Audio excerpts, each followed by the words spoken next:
नमस्कार। Class 11 business study अपने topic के अंतर्गत आगे बढ़ाते हैं। अपना टॉपिक आज का है व्यवसाय के उद्देश्य। देखिए, बिजनेस होता क्या है, तो लाभ के उद्देश्य से जो कार्य किया जाता है या धन कमाने के लिए जो भी क्रियाएं की जाती है, वस्तु एवं सेवाओं का क्रय विक्रय किया जाता है, उत्पादन किया जाता है, उन्हें बिजनेस कहते हैं। तो उसी के अंदर आता है व्यवसाय का उद्देश्य। देखिए, किसी भी व्यवसाय का पहला उद्देश्य लाभ कमाना होता है। कोई भी बिजनेस हो, चाहे किसी भी प्रकार का आप व्यवसाय कर रहे हो, आपका पहला उद्देश्य लाभ कमाना ही होता है। लेकिन लाभ कमाने के साथ साथ कुछ दूसरे उद्देश्यों को भी हम समावेश करते हैं, जैसे सेवा का उद्देश्य है, मानवीय उद्देश्य है। दो उद्देश्य हमने यहाँ और देखे हैं, जैसे पहला लाभ का उद्देश्य, दूसरा सेवा का और तीसरा मानवीय। देखिए, लाभ का उद्देश्य तो परम उद्देश्य होता ही है कि आपको जो काम करना है उसके बदले में कोई ना कोई प्रॉफिट मिलेगा। सेवा का उद्देश्य का मतलब आप ये जो बिजनेस करते हो किसी न किसी समाज में करते हो और समाज के लिए करते हो।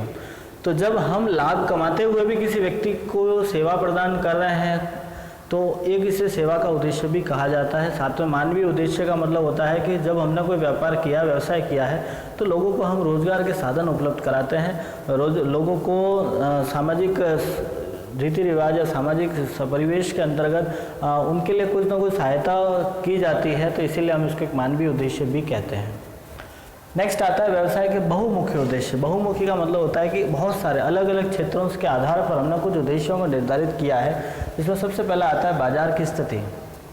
देखिए, आपको सबसे पहला उद्देश्य बाजार की स्थिति देखनी है कि मार्केट कंडीशन कैसी है, मार्केट में कौन सी चीज़ चल रही है, क्या लेना पसंद कर रहे हैं लोग, उसी के आधार पर हमको बिजनेस करना होता है।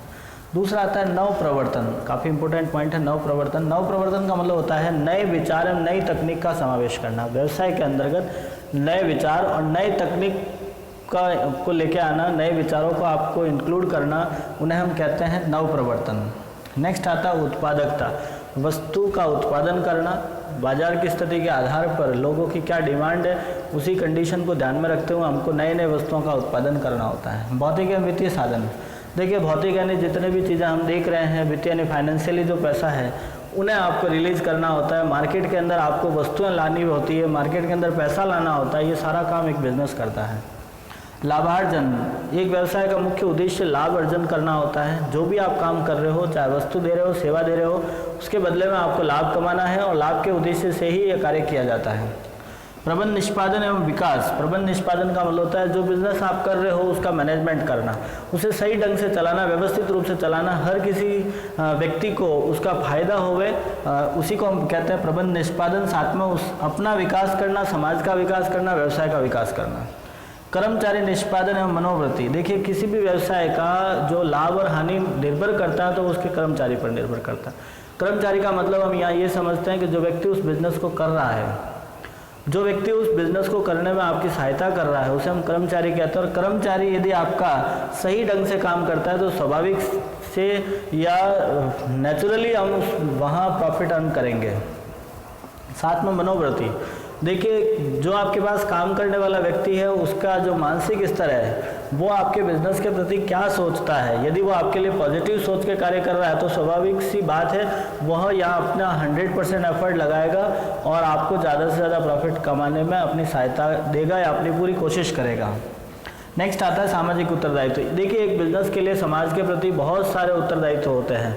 आप ये जो बिजनेस कर रहे हो एक समाज के लिए कर रहे हो और समाज में कर रहे हो। समाज का अर्थ जहाँ हम लोग रह रहे हैं, एक ऐसा परिवेश जहाँ लोगों का जीवन यापन किया जा रहा है, लोग रह रहे हैं, लोग अपना कार्य कर रहे हैं। तो जो बिजनेस है वो समाज के लिए किया जाता है। समाज में उसके कुछ उत्तरदायित्व, जैसे पर्यावरण प्रदूषण को पर्यावरण को बचाए रखना, प्रदूषण न फैलाना, जो समाज की सामाजिक गतिविधियां उनमें सहयोग करना है, समाज का उत्थान करना है, रोजगार के साधन उपलब्ध कराने हैं। ये सारे के सारे उद्देश्य एक प्रकार से बिजनेस के होते हैं।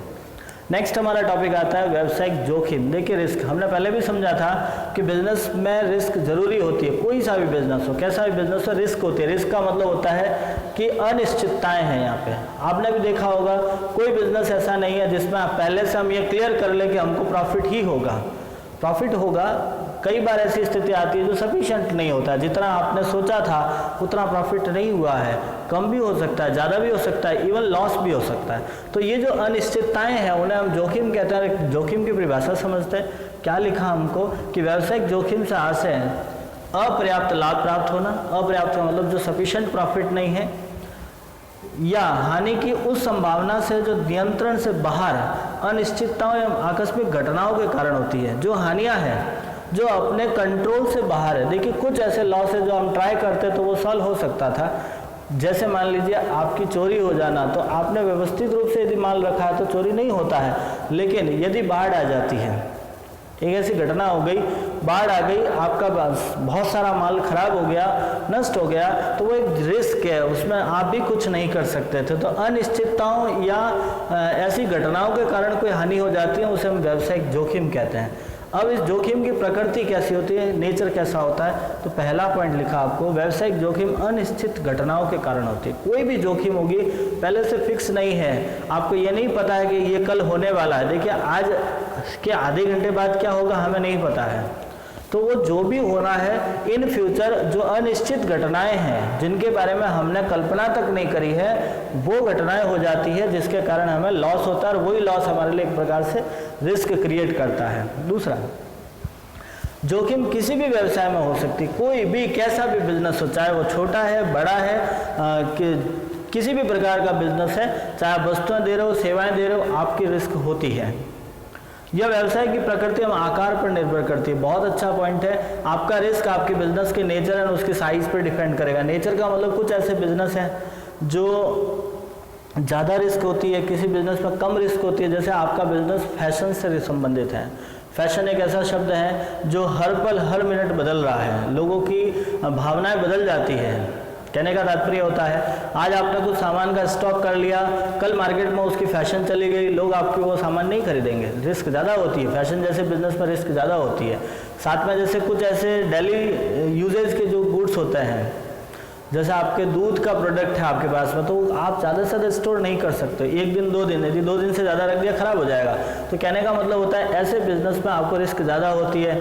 कंपेयर आपके जैसे खाद्य पदार्थ हैं, आपके किराने का सामान है, तो उसमें रिस्क कम होती है, क्योंकि वो जो सामान है वो तो लेगा ही कस्टमर, आज नहीं तो कल भी लेके जाएगा।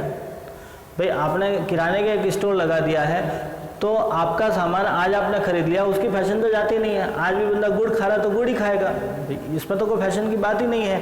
तो बात ये आती है कि जिन चीज़ों की मार्केट ट्रेंड बदल देते हैं, लोगों की प्रवृत्ति बदल जाती है, उसमें रिस्क ज़्यादा होता है। जहाँ ट्रेंड नहीं है वो तो सिमिलर चलता है आपका। नेक्स्ट, जोखिम उठाने का प्रतिफल लाभ प्राप्त होता है। यदि कोई बंदा रिस्क लेता है तो उसको प्रॉफिट अर्न होता है, कि बिना रिस्क लिए तो प्रॉफिट होता भी नहीं है। कई बार ऐसा सोच ले कि अपन घर बैठे हैं, आज आपने सोचा 10 लाख रुपए लगाएंगे, बिजनेस नहीं चला, पैसा चला जाएगा, तो कुछ नहीं होगा। लेकिन यही आप 10 लाख रुपए लगा के बिजनेस करोगे, 1 साल नहीं मिलेगा, दूसरे साल तीसरे साल में एक अच्छा सा स्टेबल हो जाएगा। तो कहने का मतलब यह है कि आपको रिस्क तो लेना होगा, रिस्क लोगे तो ही प्रॉफिट अर्न होगा, अदरवाइज नहीं होता है। तो ये थे उसके कुछ कारण, नेचर था ये रिस्क का।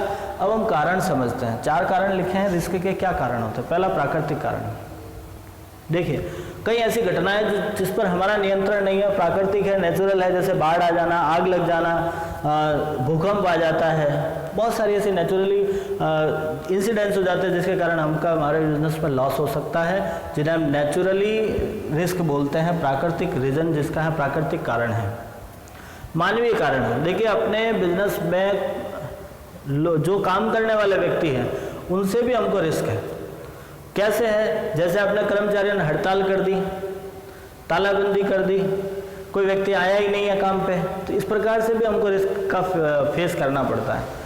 आर्थिक कारण। आर्थिक कारण का मतलब जो फाइनेंशियली कुछ ऐसे कारण बन जाते हैं, जैसे आपके ब्याज दर बढ़ा दिया, सरकार ने ब्याज दर बढ़ा दी, आपने कहीं से लोन लिया था तो इसकी EMI ज़्यादा आ जाएगी, टैक्स बढ़ा दिया है तो उसके कारण आपकी प्राइस बढ़ सकती है, मार्केट की स्थिति खराब हो गई, मंदी का काल चल गया। देखिए, आपने भी सुना होगा, वैसे आप लोगों के लिए नया शब्द है मंदी, तेजी। मंदी का मतलब होता है मार्केट में पैसा नहीं है, लोग पैसा नहीं खर्च कर रहे हैं, उस स्थिति में महंगाई बढ़ जाती है। जब महंगाई बढ़ती है तो हर एक बिजनेस को लॉस होता है। कई बार हमने ये सोचा होगा कस्टमर के पॉइंट ऑफ व्यू से कि महंगाई बढ़ने से एक बिजनेसमैन को फ़ायदा होता है, तो ये हमारी थिंकिंग गलत है। क्यों गलत है? क्योंकि जब महंगाई बढ़ती है तो कस्टमर सामान नहीं खरीदता है, यही यदि आपकी महंगाई कम कर लो, सस्ता दर हो जाएगा तो हर कोई उस वस्तु को खरीद लेता है। लेकिन महंगाई बढ़ने के बाद लोग खरीदना बंद कर देते हैं। जब खरीदेंगे नहीं तो टर्नओवर कम हो जाता है, तो एक प्रकार से उनका रिस्क होता है। उसके बाद में आता है अन्य कारण। अन्य कारण बहुत सारे ऐसे हैं जो बिजनेस में, जैसे आकस्मिक कोई घटना हो जाती है, मशीन खराब हो गया आपका चलते चलते, उसके बाद में आपका जो विनिमय दर थी वो बदल दी गई। जैसे आपका $1 डॉलर के बदले में, जैसे $1 ₹70 एवरेज मानते हैं, डॉलर बदल दिया ₹80 हो गए तो महंगाई बढ़ जाएगी। तो ये सारे कारण हैं। तो ये थे जोखिम के कारण, ये हैं जोखिम व्यवसाय के उद्देश्य, और ये है व्यावसायिक जोखिम। तो मैं उम्मीद करता हूँ आपको ये सारे टॉपिक समझ में आए होंगे। यदि किसी प्रकार की समस्या रहती है आप हमें ज़रूर बताइएगा, हम आपको आपकी सारी समस्याओं का समाधान करेंगे। एक बात और मैं कहना चाहता हूँ आप लोगों को कि देखिए, आप लोगों के लिए 11 कॉमर्स नया है। आपने 10 तक जो चीज़ें पढ़ी हैं उन्हीं चीज़ों का आपको यहाँ थोड़ा सा वाइड लेवल पे पढ़ना है। बहुत सारी ऐसी चीज़ें जो आपने 10वीं तक पढ़ा यहाँ कोई नहीं आएगा। एक बार फिर कह देता हूँ, कॉमर्स एक ऐसा सब्जेक्ट है जो डेली लाइफ और डेली रूटीन से रिलेटेड है। आप लोग इनको थोड़ा समझोगे तो आपको लग रहा होगा कि हमने भी बिजनेस के बारे में तो ज़रूर कहीं ना कहीं पढ़ा है, समझा है, देखा है। आपने पढ़ा नहीं है तो फील किया होगा, यहाँ प्रैक्टिकली फील करके आपको थोड़ा सा समझना होगा। तो उम्मीद करता हूँ कि आप लोगों को ये समझ में आ रहा होगा। हम इनसे रिलेटेड आपको नोट्स प्रोवाइड कराएंगे, आप इन्हें ज़रूर पढ़िएगा और हमें डाउट ज़रूर बताइएगा। यदि कोई भी समस्या है आप हमें कमेंट में लिखिएगा, बाय व्हाट्सएप भेजिएगा। धन्यवाद।